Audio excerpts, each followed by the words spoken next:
This is a special case, Cora. Medyo marami na rin kasing pamilyang tumanggi na alagaan ng bata.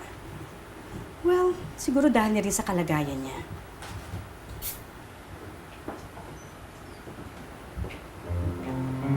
May hydrocephalus ang bata, Cora. Iniwan siya ng nanay niya nung ipinanganak ito sa ospital. Alam mo bang ni hindi pa napapangalanan ng batang ito? Ni hindi pa rin nabibinyagan.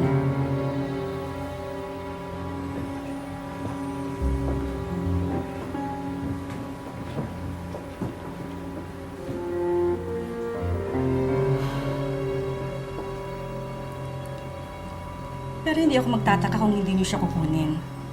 Alam ko naman na mahirap at malaking responsibilidad ito. Kukunin ko siya. Talaga, Cora? Seryoso ka ba? Kukunin mo talaga ang bata? Naku, salamat naman. Iniwan na siya ng nanay niya. Ilang pamilya na ang tumanggi sa kanya. Ang kailangan niya ay yung magmamahal sa kanya. At hindi namin ipagdadamot yon.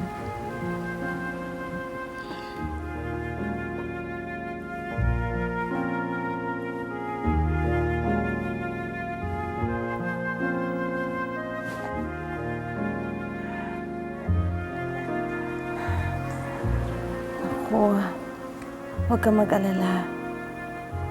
Mula ngayon, may kakampi ka na. Papangalanan kitang Helen.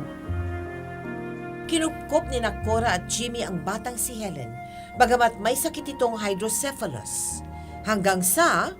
Cora! Uy, ano nangyari? Bakit? Batang init eh. Kinukumbulsyon. Ha? Ako? Oo nga. Halika, dali natin sa ospital. Dali sa ospital.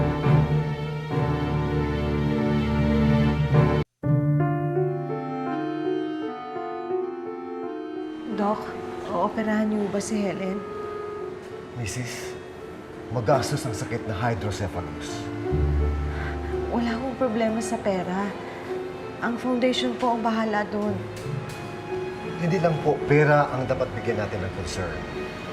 Delikado at mahirap ang sakit na ito. Wala pa tayong katiyakan sa kaligtasan ng sanggol. Doc, gawin niyo ang lahat na magagawa ninyo. Kailangan kong mabuhay si Helen. Gagawin ko po yung Mrs. Ooperahan po namin siya at aalis na ng tubig sa ulo ng sanggol. Maswerte ang sanggol at sa inyo napunta.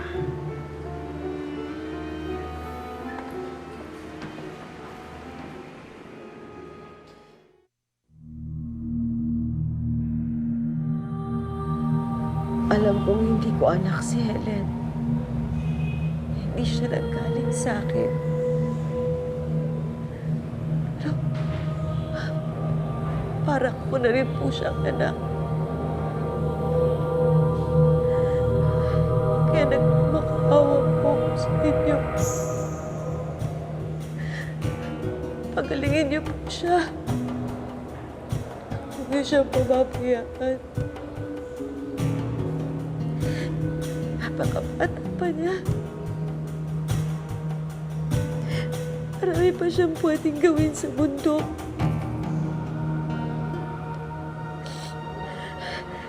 Hindi pa siya nagtatagal dito sa mundong ito.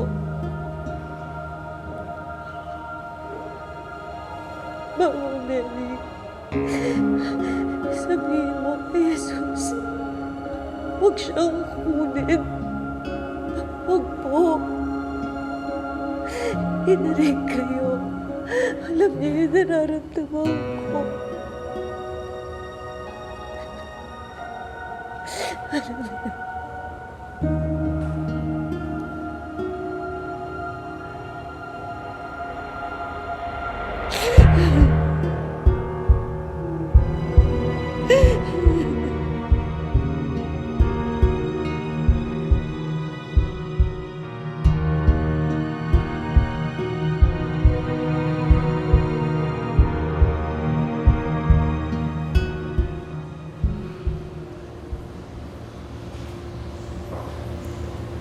Cora? Jimmy, si Helen, tapos na ba ang operasyon? Hindi pa. Bakit ang tagal? Baka kung ano na nangyari sa kanya. Cora, magdasal na lang tayo.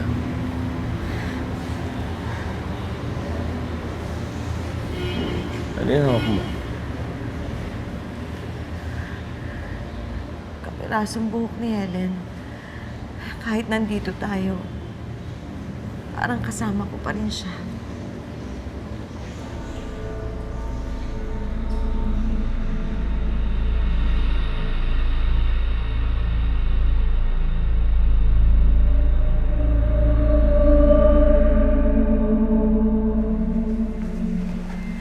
Dok, May maganda akong balita.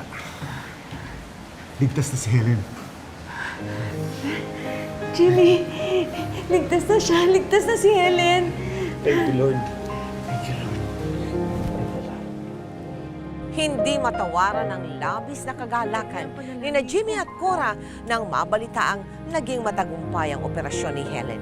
Masayang-masaya si Cora at pinakinggan ng Panginoon ang kanyang mga dalangin. Samantala, sa paglipas ng ilang taon, I-blow mo na yung kandila.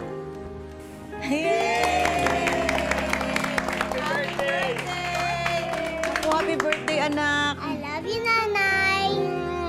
Love you din. Pag I love you ka rin sa tatay. I love you din, Tatay. Oh, kiss din, kiss din.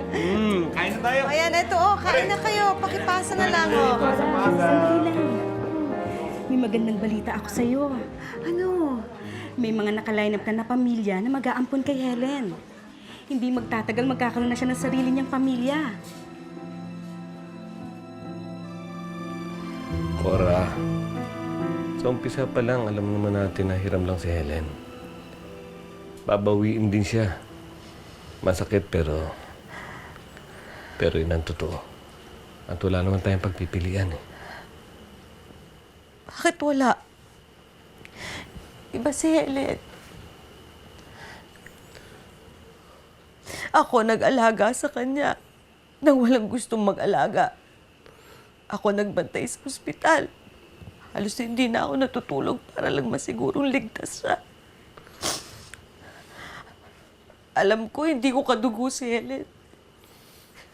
Pero ako naging ina niya. Anak ko siya. Ako ang ina niya. Ako tinuturing niyang ina. Tama na. Tama na, please. Ayoko na ulit ditong ganyan ka. Tama na. Jimmy, ayoko siyang ipampun. Tayo na lang umampun sa kanya. Huwag natin siya ipamigay. Alam mo naman, hindi pwede. Nasa batas. Mga foster parents na katulad natin. Hindi pwedeng ampunin yung mga inaalagaan natin. Bakit hindi? Tayo nag-aalaga sa kanya. Bakit hindi tayo pwede mag-ampun? Ayoko. Ayoko siya mawalay sa akin. Ayoko siya mawala. Ayoko. hindi nagtagal, dumating din ang araw na kinatatakutan ni Cora. Sasama din po kayo sa Amerika? Anak, hindi eh. Hindi bale. Alam mo, balang araw, magkikita rin tayo. Hindi ko alam kung paano, pero alam ko, magkikita tayo, ha? Sige na, anak. Sumama ka na sa kanila. Kunin niyo na ho siya.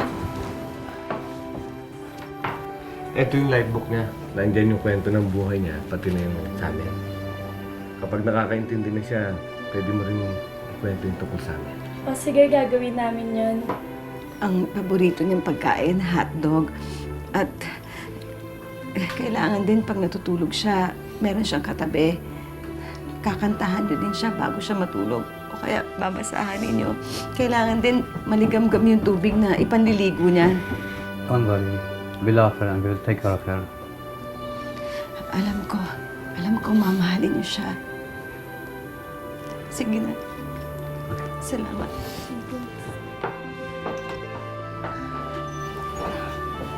Tama na.